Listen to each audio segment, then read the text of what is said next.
notre, notre enseignement que Dieu m'avait parlé sur comment sortir de la prison satanique. C'est pourquoi que non, Dieu ne change jamais. Nous sommes là pour glorifier le nom de Dieu. Parce que sans Dieu, on ne peut pas être là ce soir ou bien cet après-midi. Dieu ne change jamais. Dieu nous a créés pour lui adorer. C'est pourquoi que nous sommes là encore pour partager la vraie parole de Dieu. Tu vois. Donc, dans nos vies, bon, il y a dans ce qu'on appelle aussi la sorcellerie, dans la prison satanique, parce que la sorcellerie est une force, est un esprit qui habite dans l'homme pour manipuler dans la personne. C'est pourquoi que, il y a beaucoup de passages dans la Bible donc, qui nous parlent à propos de la sorcellerie. La Bible a beaucoup à dire sur la sorcellerie. La sorcellerie et ses nombreux cousins tels que la fortune et la nécromancie sont les contrefactions de Satan à la sainte spiritualité. La Bible condamne expressement toutes les forces de sorcellerie. C'est pourquoi que, bien aimé, tu as dit que non, la parole de Dieu doit aller condamner makambo dans babengi ya kindoki. Parce que quand tu es en prison satanique, donc il faut donc savoir que non, belé bazana kindoki ya makila. Bapesa kindoki depuis donc ya libomo ya mama nae. Peut-être donc tu es là, tu es un sorcier ou bien une sorcière. Mais au milieu baka, tant que au milieu baka pété. Néanmoins, quand tu comment sortir de la prison satanique, il faut savoir que non, il y a la force de la sorcellerie qui te tient d'être toujours condamné, d'être toujours dans la prison là. Parce que batebele baliwana bamiyebi ke non bapumbwaka na bango na butu boye tout ça, hein? Donc bamiyebi yango nini malamu bamisusu pe do bamiyebi te, mais il constate que non, do baconstataka ke bomo na bango ne marche pas ndenge bango ndenge balingi. Na yango nete kati na nini na kindoki bokoyeba ke non makambo mosusu ke nono ti fe bato ebele do bareprochaka wana tanto bomiyebaka te, mais bato ebele do bareprochaka mais ne fais pas ça. Likambo do yosalaka boza kodétruire bavie ya bato yo moko oloba mais ndenge nini boye na boye tout ça. Parce que le diable, Jean 10:10, Satan a eu pour détruire, dérober, donc tuer tout ça.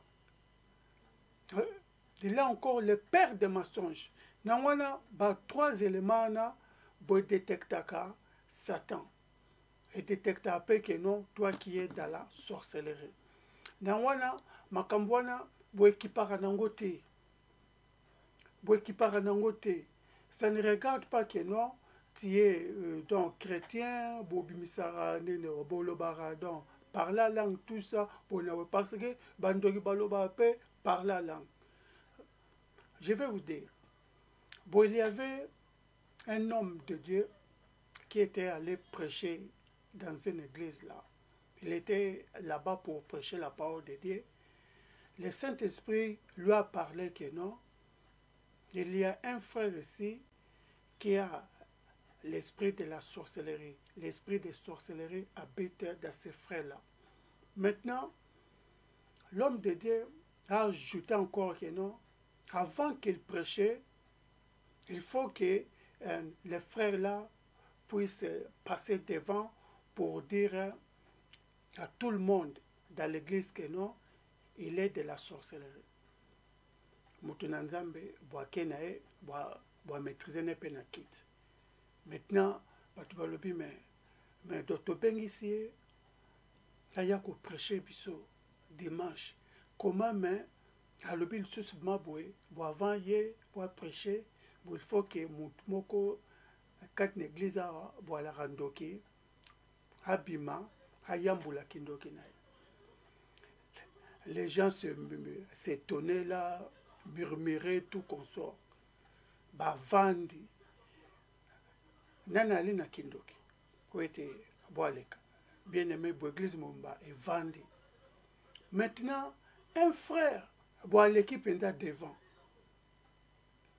Batala boe, frère on pena modérateur. Au bango baebi na l'église wana. Que non, les frères qui modèrent, avant que les pasteurs prêchent tout ça, Kambaka, intercession, na permanence, tout ça, frère, boaleki bosso pour confesser son kindokine, sa sorcellerie. Il a commencé à dire, boazalakandoki, ponabwe, l'église momba paniqué. Paniqué pour dire que non, moli mola kindoki, boa bitara kat na moto. Pour manipuler la personne. Tout ça. Maintenant, donc, de manipulation, bon, le kumbaka mutu, kati pe na ko détruit, kati na ko sala makambu, yamabe, tout ça, tout consort. Na on était. Depuis les premiers temps, les gens ont cherché des expériences surnaturelles que Dieu n'approuvait pas. Donc, Batbele, Balukara, donc, expérience, voilà. Baluka, Bonaboy, tout ça, Makam Oyoyo, Bayebite. Na wana kati, donc, na Biluka Lukawana, Adam na Ève. Na jardin d'Éden. Bien sûr, Adam abimaki, Tikaki Ève. Bon, on ne sait pas, tant moussoupene baswanaki, parce que Bali bato nzambe boakelaki. Yo le badon baswanaki comment, kasi nyoka kotaki comment. Ennemi a kotaki comment. Bon ennemi boakotara lorsque il y a une porte ouverte de yangwana bonemi bo profitera donc kokota nangwana te yangwana nde kindoki nangwana kindoki pozali esprit qui habite dans l'homme. Donc c'est comme tebalmusu do balobara mbeli donc pour supporter kindoki. Non, ce n'est pas ça. Ce n'est pas que non mbeli ote bokoki ko utilisant na cuisine bokoki pe nini donc koboma yo kozokisa mutu tout ça. Non, ce n'est pas mbeli, mais les alindés ennemis. Donc ce n'est pas mbeli, les alindés ennemis qui détruisent l'âme d'une personne. C'est un esprit qui habite dans l'homme pour détruire l'âme d'une personne. L'Apocalypse, chapitre 21, chapitre 21. Donc, Bandoki, Barokota, royaume de Suété. Ce n'est pas dire que non, oh, c'est un couteau, tu peux donc l'utiliser, ça peut t'écraser, tu peux donc l'utiliser dans la cuisine pour t'aider. Non, non, non, ce n'est pas un couteau. C'est un ennemi. Ça détruit l'âme d'une personne. C'est l'œuvre de Satan. C'est pourquoi que, bien aimé, donc, Yoka Tinane Nakindoki, tu es aussi dans la prison dans la prison satanique. On était bien aimé, donc, Balandipe, donc il y a www.radiotv-bosomi.net. J'avais déjà commencé. On était, bon, parle, donc je parle à propos de la enseignement Nabiso, septième partie, l'enseignement Oyo, comment sortir de la prison satanique. Sous sujet nango, la sorcellerie. Comme donc je disais, la sorcellerie, ce n'est pas un couteau. Oh non, ça peut t'aider dans la cuisine, ça peut aussi donc te détruire, tout ça, tout consort. Non, la sorcellerie, ce n'est pas comme un couteau, donc, mais c'est un esprit que Satan utilise comme la sirène, tout ça, tout consort. Maintenant, dans le chapitre Apocalypse, chapitre 20 à chapitre 21, on nous dit que non, un sorcier, c'est lui qui a l'esprit de la sorcellerie qui habite en lui, ne peut pas hériter donc le royaume de cieux. Akokota bokondi na likolo te yo oyo boalaka na molimo do ya kindoki kati na yo. Yo oyo bobengaka ngo mbeli. Ekoki kosunga yo na cuisine, ekoki pe donc kozokisa yo tout ça. Ce n'est pas ça. Ezali nde ennemi. La sorcellerie est un ennemi, comme Jean 10:10. Le diable est venu pour détruire, dérober, tuer les pères des mensonges. L'esprit-là donc ne donne jamais le positif. Il donne toujours des négatifs.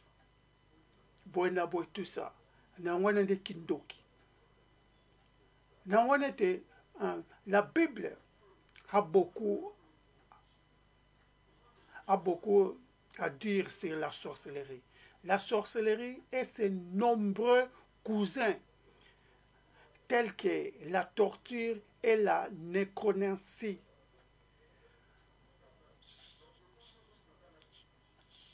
sont les contrefaçons de Satan à la santé spiritualité. La Bible condamne expressement toutes les formes de sorcellerie. Nawanete liloba nankolo. Boeli donc contrôler, donc condamner donc kindoki, parce que dans la Katna kindoki, il n'y a pas l'amour. Un sorcier n'a pas l'amour. Il tue comme il veut. Ce n'est pas comme, oh non, c'est comme un couteau, ça peut t'aider dans la cuisine, tout ça, ça peut aussi donc te détruire, tout ça. Non, ce n'est pas ça. Bon, tout court, c'est un ennemi, parce que l'esprit-là travaille avec Lucifer, Satan, le maître des ténèbres. Maintenant, l'esprit-là habite dans l'homme pour détruire l'âme d'une personne, pour ne pas atterrir le royaume de cieux que Dieu nous a préparé. Parce que après cette vie, bien-aimée, il y a encore une autre vie. Maintenant, molimo yakindoki wana boy kotaka na vie ya mutu, na esprit do ya mutu, pona ko détruire mutu. Tant mususu bomiyebaka. Ou bien bomiyebaka te. Yangwana keno boy kangaka mutu kati na nini na prison satanique. Tu as l'esprit là qui habite en toi. Tu fais donc, tu fais ceci, rien ne marche. Peut-être les gens te reprochent beaucoup. Mais comment toi tu fais ceci? Mais comment toi tu fais ceci? Tu détruis donc la vie des gens. La vie des gens, tout ça, tout consort. Donc, peut-être au milieu, ou bien omiyebaka te baoyo bamiyebaka te. Je vous dis que non, molimo wana do ya kindoki, lorsque te manipule, donc les gens barobanda kopesa one ba rapport, il y a résultat, il y a caractère nao, comment boali ko manifester libanda, donc il y a nene, il y a conscience nayo. Donc c'est-à-dire que non, donc yo bomaka bamabala bato, c'est la sorcellerie.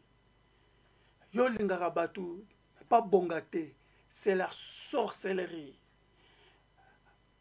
Boali wana pour donc calomniateur.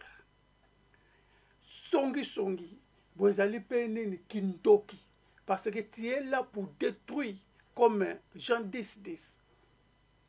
Depuis le premier temps, les gens ont cherché des expériences surnaturelles que Dieu n'approuvait pas. Yangwana biluka. Yo oyo kotaka, obimaka, okenda ko luka boy. Place yanganga boy, mutakufi koma, ndenge nini nga nazo souffrir, ndenge nini nga nazo balate, ndenge nini nga don nazani donc kobota te, ndenge nini nga na uzwa kozwa mbongo te. Tout ça, vous allez force ya nini ya kindoki. Boy comme donc ko déranger yo kende place boy. Tant mususu pe nene bandoki nde mutu bazasko ko manipuler bo esprit nao kati na prison wana pour que yo kende place yanganga bokoma famille moko. Tant do yo kende place yanganga nganga pe ayebaka déjà que non, donc équipe moko boy aller quelque part nde mutu bazane do ko menacer yo. Donc bako se communiquer. Donc bako chayo pe na nini na contact bokomi nini mutu moko bokomi siko donc bunda na siko yo kanta ke non na j'ai vraiment une solution. Mais pourtant bokomi siko ko beta siko bale na équipe moko na bandoki. Na ngode bien aimé quand na prison satanique. Oyo boali 7e partie. Quand donc na kindoki, Satan a longolaka batu, eloko ba bengi volonté.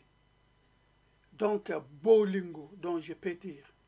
Bolingo donc yako lenga ndeko na, bolingo yako lenga mwasi na yo, bolingo yako aimé de mobali na yo, tout ça bona boy. Satan a bimisa ango kati na batu. Après ce que ma cotisio moli moana do yakindoki. Maintenant, moli moana yakindoki et ko dégager biloko ya bien katina. L'esprit ya bien, ya bolingo, ya ko aider batu, bona bo tout ça, bo go bimisa. Parce que ba misu super comme quoi oni bitumba boy na nini na ba place mususu on y peut aider mais maintenant ko aider wana pour intérêt aider gratuitement te ndenge moko na kindoki bo esprit oyo do ya kindoki oyo bo ali kati no wana bo miyebi ma bien bo sungaka batu pour intérêt bo aider jamais mutu gratuitement yeba ke non. Les déjà kindoki ya opesanga nini ngasoki dans na idée bozali kolinga retour bakitselo pe à sincère, et ça la sorcellerie parce que elongolaka mutu bolingo boepili su mutu nyonso tu mutu tu oyo makota kati na nini na kindoki mutu tu oyo bapesa bo esprit wana ya kindoki kati na ye bazalaka na contrat secret na Lucifer Satan le maître des ténèbres yokana le maître des ténèbres lumière bo ezalaka te toyebi ke na lumière tu vas bien marcher okobeta le bakute bona boy yesu ko mokondi ya molili ti marche bamabaku ebele bobi place libaku eza te place libulu bo eza te. C'est ça la sorcellerie. Na yango nete bien aimé ebele kati na bato bakota kati na kindoki baza kati na kindoki. Les nations qui entouraient la terre promise étaient saturées de telles pratiques et Dieu avait des paroles sévères pour son peuple concernant toute implication avec Deutéronome chapitre 18, 9 jusqu'à 12. Dieu va pesi bango nini instruction. Bon le bi que place au bino do beaucoup kota. Place au don que na pesi bino. Hein? Dieu a dit quand vous entrez dans la terre que le Seigneur votre Dieu vous donne, n'apprenez pas à imiter les voies détestables des nations là-bas. Que personne ne se trouve parmi vous qui sacrifie son fils ou sa fille dans le feu, qui pratique la divination ou la sorcellerie, interprète les présages, s'engage dans la sorcellerie, ou lance des sorts, ou qui est un médium, ou un spiritisme, ou qui consulte les morts, quiconque fait ces choses est détestable pour le Seigneur. Alléluia. Dieu prend la sorcellerie très au sérieux. Parce que pourquoi? Dieu, bon, akebisi bana ya nani, bana ya Israël.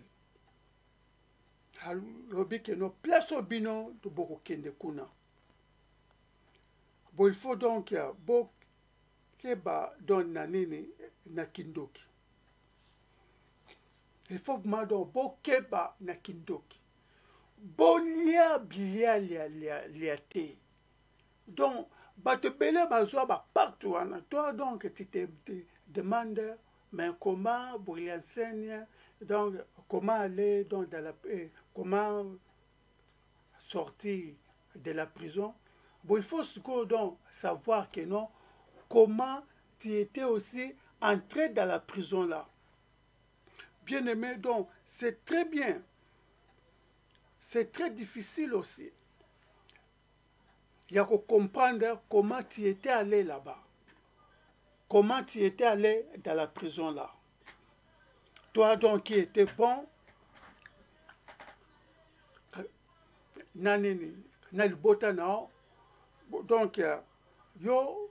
donc tu es devenu un Illuminati, Rosicrucien, Bonabo et tout ça. Parce que pourquoi? Au côté donc du côté la Mwanza, Dieu donc a dit que non, quand vous entrez dans la terre que le Seigneur, votre Dieu, vous a donné, vous donne, n'apprenez pas à imiter les voies détestables. Donc, des nations là-bas. Yo oyo,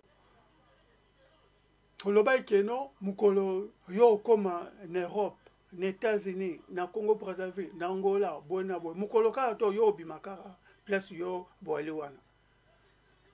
Aboko kumisae. Ta mususu pe ke non bobeta kara. Mais au komi place yango, tala do bomo na. Bokoti do directement bi côté la monde. Neti bati Angleterre to nene. Balinga bilo ya ba India.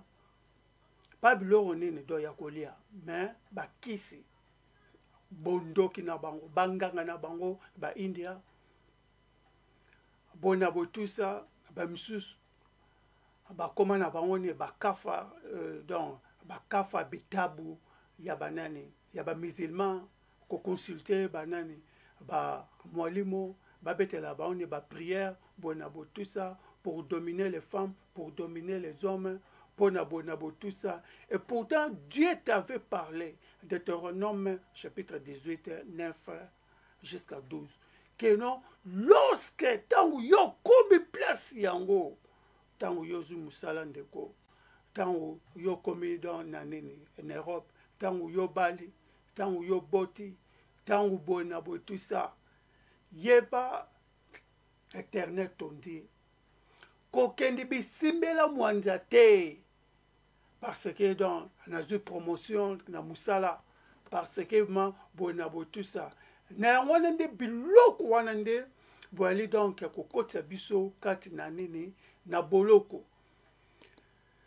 Ya wanande biloko yo, boali donc ko kanga na bomo ina biso.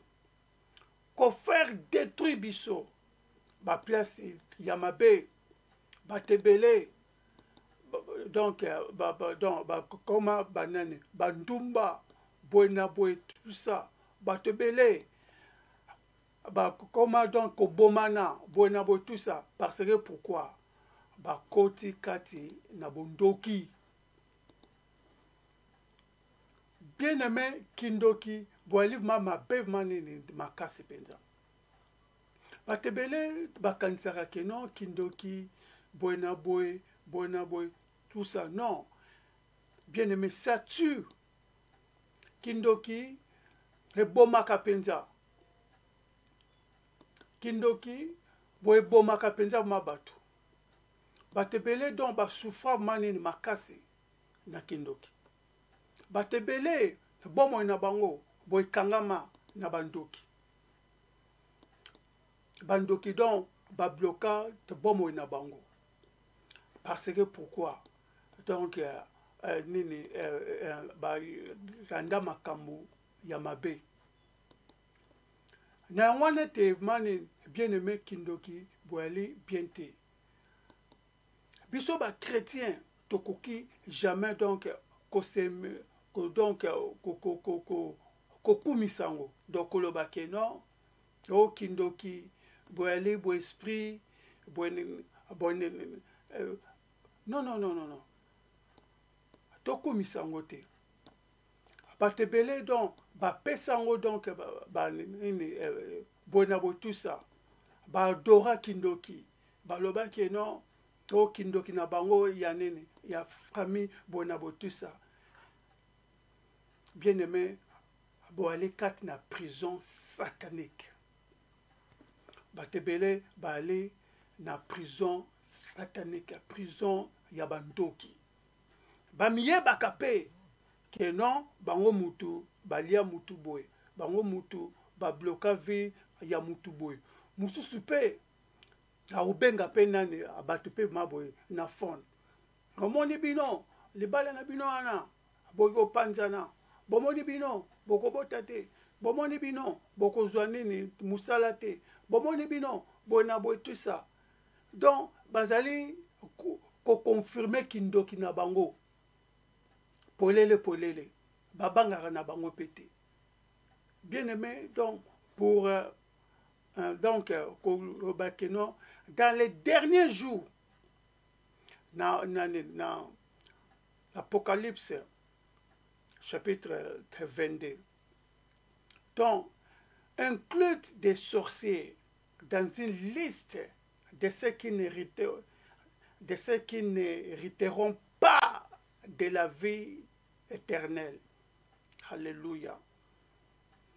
Apocalypse chapitre 22, verset 15. Dehors, ce sont les chiens, ceux qui pratiquent les arts magiques, les sexuels immoraux, les meurtriers, les idolâtres, et tous ceux qui aiment et pratiquent les mensonges. Apocalypse chapitre 22, verset 15. Bandoki. Dieu vous met en garde que non, beaucoup salali banda, ya masolo, ya paradis. Des chiens, babengi bango bambois, donc mbwa koki donc coucher nini na maman na papa na comme aussi donc des chiens biswana swana mulimo ya mbwa yeba ke non boza ntoki. Apocalypse chapitre 22 15 tant mususu lotaka bambwa pamba pamba yeba ke non boza ntoki basina ki ntoki kati nao mutu mabe. C'est pourquoi que la parole de Dieu donc nous dit que non bakotia bino car bo sepela bolia ba o ba kufa ba regretera ne bazonga ba se corriger héros bazan en enfer ba kenda direct en enfer et donc son âme repose en paix. Mutazan na li felo azan don na pété na kimiate yo awa repose en paix mémoire na paix bona bo tout ça mokil oyo bo ebele do ba ko sutuka ebele ba ko pesa nzambe raison na suka ebele sakana na omela lia yo kanisi don yo bota masusu okufi chubu esili o bakoko o bonabo bandoki. Donc c'est pourquoi que non la parole de Dieu vous dit que non Apocalypse chapitre 22 verset 15 donc dehors ce sont les chiens ba imbwa ba milou ba mbwa ceux qui pratiquent les armes magiques ba pentacle kilikili na ba nzoto na ba luketu na ba poche o moto pesa na pentacle na pesa na livre na nano ya maître boya comment ndoki franc-maçon ndoki rosicrucien ndoki oyo nyonso tu kabelela Yesu Masiya te pe kabongwama te ndoki. C'est pourquoi que bien aimé il faut donc oyebe ke donc okomi bwaka bako bwaka o neti milu milu mu mu mu wu wu wu wu wu wu wu ndoki. C'est pourquoi que bien aimé il faut donc oyebe ke non kindoki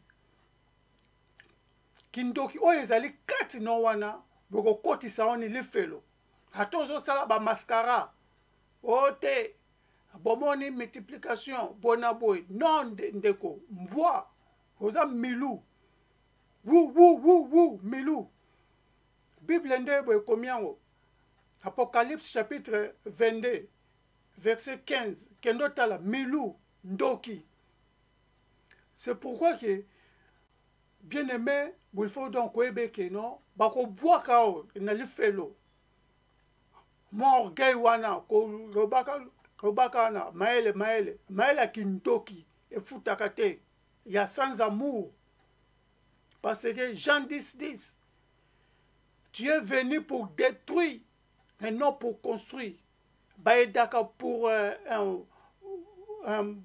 avoir retour aussi ote nga penza nene l'église wana non lobaka ke non boza ntoki parce que tout passera dans mokili oyo balinga mwasi nao balinga nini mobali nao na église bona boy c'est leur problème na bakintoki na bango. Toi continue toujours à suivre Jésus-Christ et tu verras la gloire de Dieu comme pesa banini ba raison te bien sûr ça fait blessure mais continue toujours le Saint-Esprit va te fortifier. Ne te décourage pas. C'est pourquoi que, bien aimé, bomi kanga makati na prison ya bantoki. Yo moko pe ntoki, lui se fait kotisa okati na prison na e. Tu ne sais pas. Yozo kansa, bozo kanga mutu boy, bozo bloqué mutu boy. Donc ko consulter ka banani bandoki boy na boy, bien aimé. Il faut donc koyebete ke non nini. Bo esprit wana ekotaka kati na bato bo esprit wana elobelaka mpe mabato boye na boye tout ça bien aimé na wana ete donc kindoki bo ekipaka te eyalaka mpe na nini na camarade mpe te na ndeko mpe te Buena boy tout ça. Parce que, donc, l'esprit wana est, donc, donc, donc, comment, comment mutakoki, donc, comme, donc, comme le bakeno, ote, ye, donc, l'esprit wana, boye dakape, buena boye tout ça. Boye dakate. Boye esprit wana ya nini, ya kindoki wana, bien aimé. Esungaka ata mukete. L'esprit wana, boye wana pour détruire ton corps, pour détruire ton esprit, pour détruire tout ce que tu fais. C'est pourquoi que Dieu nous a parlé kati na batu wana. Kolo abimisa biso na nini n'esprit wana ya nini ya nini ya donc ya mabe wana kindoki wana. Ce n'est pas que non ote bo esprit moko boedaka batu boena boe tout ça, non non non non, kindoki boedaka nini mutu moko te. Boedaka pe donc mutu ma boena bo, non, l'esprit wana boeli wana pour détruire ta vie, pas seulement ta vie mais ton âme. Bien aimé, na wana te il faut donc koyebete yozali kati na kindoki ou bien boali kati na nini na kindoki te. Bien aimé, beaucoup de gens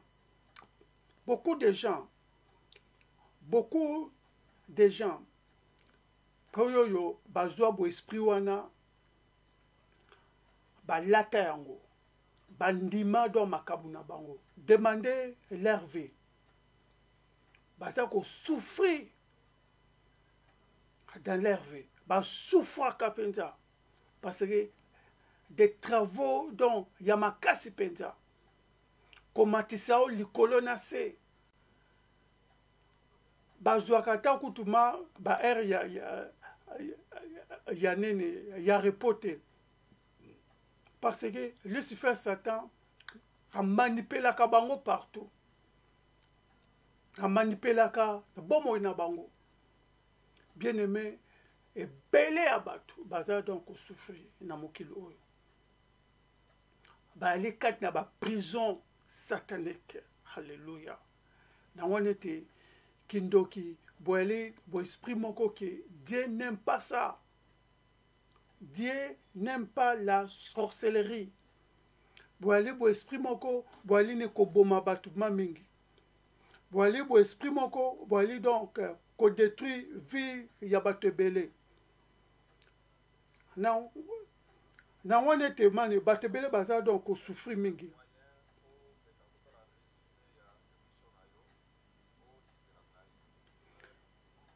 C'est pourquoi qu'Evma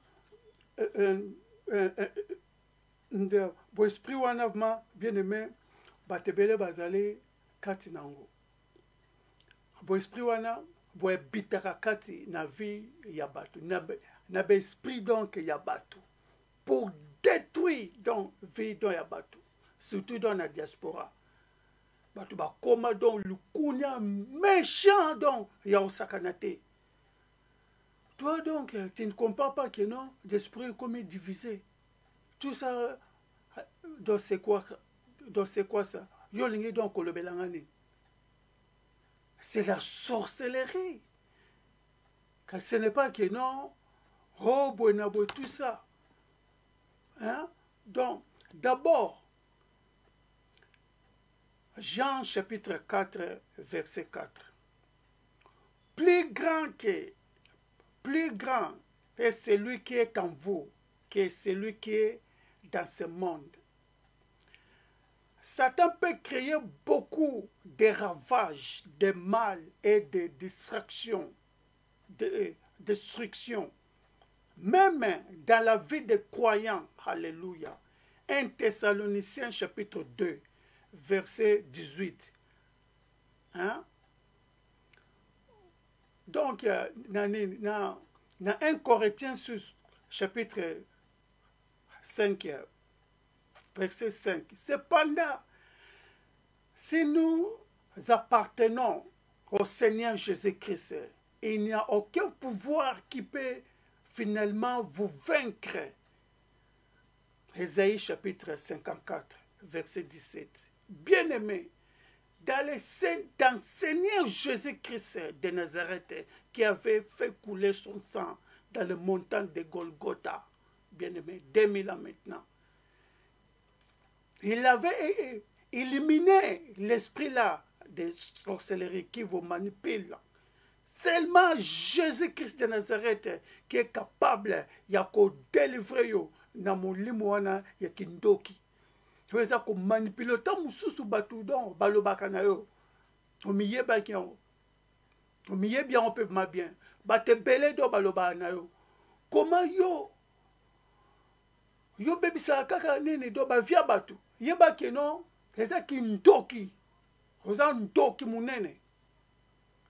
Balaka pe na bandeni na ba air na ba on peut do ya transformation. Ba jour na ba on peut do ba se transformaka.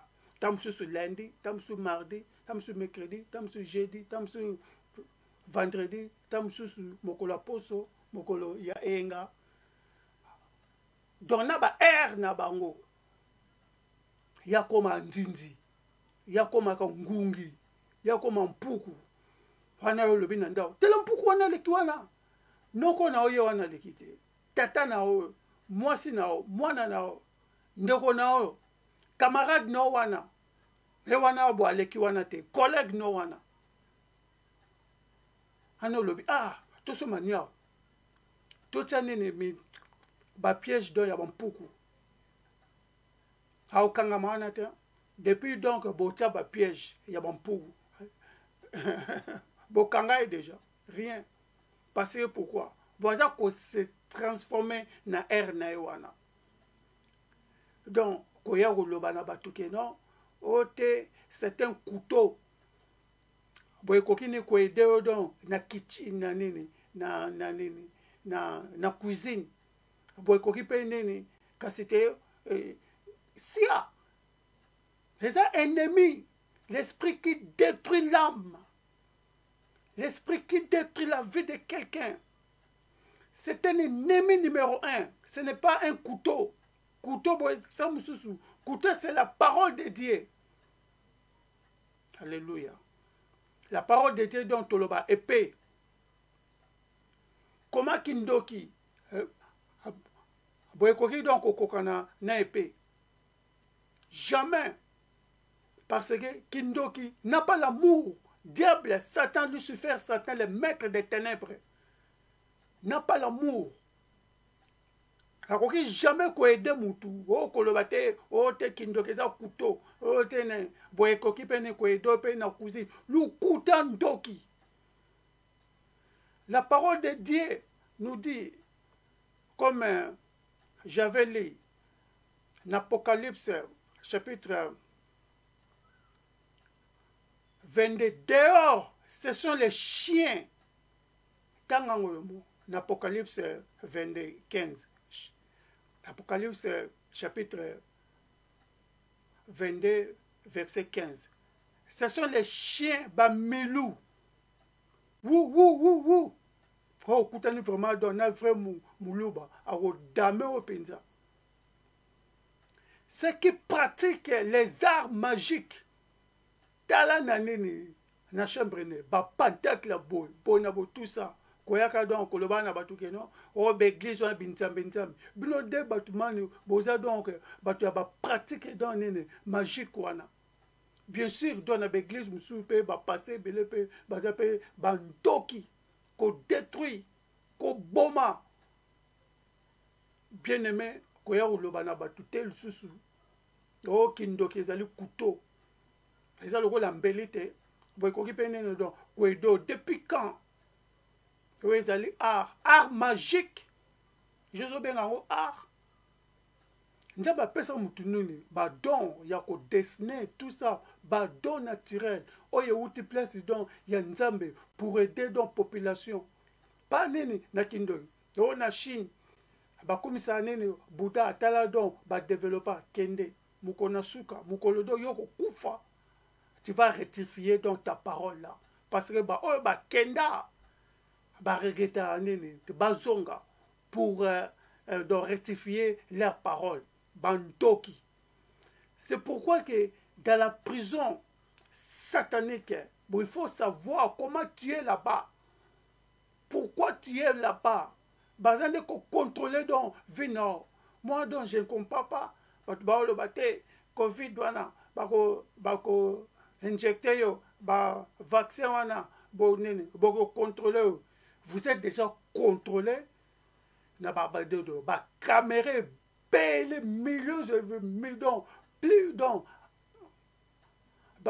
nini bobi na nini na Europe na kati na ndako bayebaka baza na donc caméra partout bakobimiselo maboyi yango na ndako no moko babimiselo nini caméra contrôlaka ozo bimaka ma libanda boye balabala mombimba wana caméra na caméra le bagena bozo banene vaccin te contrôler contrôler mundu aza capable ya contrôler toi un individu un simple ngundiste oye ko boka nene ngunda ya contrôler donc ya kende no wapi yo muto oye kutu koluka kutu muyibi donc tout ce qui non donc esprit moko ka donc ya bantoki donc pour dire que non kati na nini na vie chrétienne bien-aimé,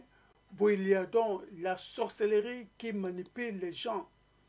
Batebele balik kati na nini na kindoki kati na nini na esprit wana bo ali donc ko contrôler bango ko diriger bango place tout bali ko kende de gauche à droite bo esprit wana bo za toujours donc ko abusaka ba relation na bango manipulé par la sorcellerie na wana te bien aimé wana voilà qui donc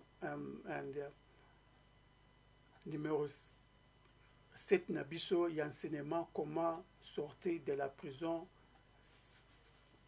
satanique que Dieu